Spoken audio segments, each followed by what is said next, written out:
आज की कहानी है सुख और दुख की। न दुख सदा रहता है और न ही सुख सदा रहता है। सुख और दुख दोनों जीवन साथी है। जिस प्रकार पति पत्नी का रिश्ता होता है, उसी तरह से दुख और सुख जीवन का एक अमूल्य रिश्ता है जो कि होता है। सुख है तो दुख भी आएगा, दुख है तो सुख भी आएगा। ये दोनों ही एक तरह से पहलू है। दोस्तों, एक बार एक आदमी बड़ा ही दुखी होकर गौतम बुद्ध के पास जाता है और महात्मा बुद्ध से पूछता है, हे महात्मा, मैं बहुत ही दुखी रहता हूँ। मेरी जिंदगी में कभी कोई सुख जैसी चीज है ही नहीं।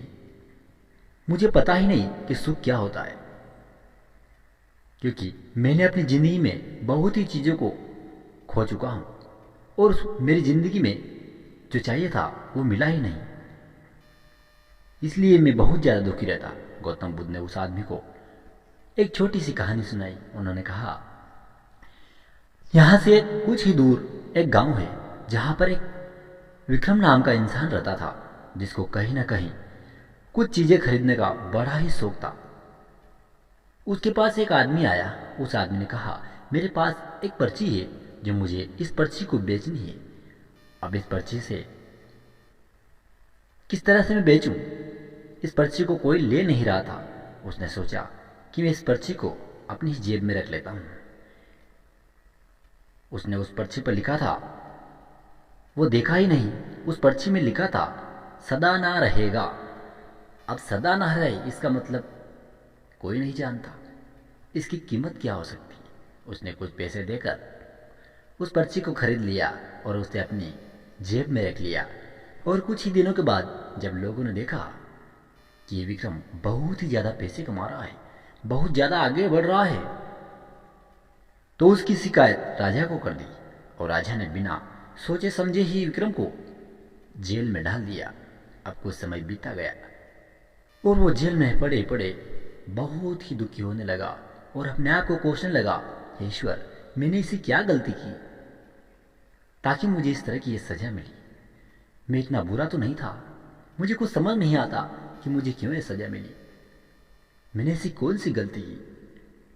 तब उसने उस पर्ची को निकाली और उसमें लिखा हुआ था, सदा ना रहेगा। और उसने उस पर्ची को बहुत ध्यान से पढ़ा और उसके बाद वो समझ जाता है कि जो भी दुख होता है वो सदा नहीं रहता है और जो भी सुख होता है वो सदा नहीं रहता है। और ये आप पर निर्भर करता है कि आप अपने सुख को पकड़े बैठोगे या फिर अपने दुख को। कहानी जैसे ही गौतम बुद्ध ने उस आदमी को सुनाया, उसको पूरी बातें समझ आ चुकी थी कि इस दुनिया में सुख और दुख आना ही है। हमें ये समझना चाहिए कि जैसे सुख चला गया वैसे एक दिन दुख भी जाएगा। तो ज्यादा दिन दुखी रहने से हमें कुछ नहीं मिलने वाला है। हमें ज्यादा चिंता करने से क्या होगा? उससे बेहतर यही है कि हम ये समझे जैसे सुख चला गया वैसे दुख भी चला जाएगा और एक दिन वापस सुख ही आएगा। और मेरी जिंदगी जैसे पहले चल रही थी वैसे ही चलने लग जाएगा। हमारी जिंदगी में जब भी दुख आए हमें ये सोचना है कि क्यों ये दुख है? क्या मेरी कोई गलती थी? क्या मैंने जानबूझकर कोई गलती की? और उसी को देखकर हमें आगे बढ़ना चाहिए। क्या आपकी जिंदगी में भी दुख है?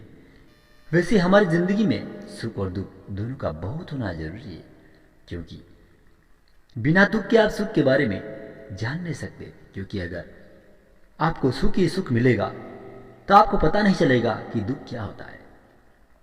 ये दुनिया सुख और दुख दोनों पहलू से चलती है। अगर आज दुख है तो कल सुख भी आएगा। दोस्तों, आपको इस कहानी से क्या सीख मिली?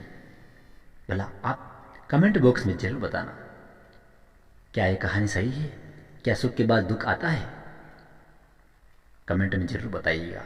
दोस्तों, आज की कहानी को हम यहीं पर विराम देते हैं और मिलेंगे नेक्स्ट कहानी के साथ। तब तक के लिए आप सभी को जय श्री राधे कृष्णा। और हाँ, एक प्यारा सा कमेंट बुद्धाय नमः के बारे में भी कर देना। धन्यवाद दोस्तों।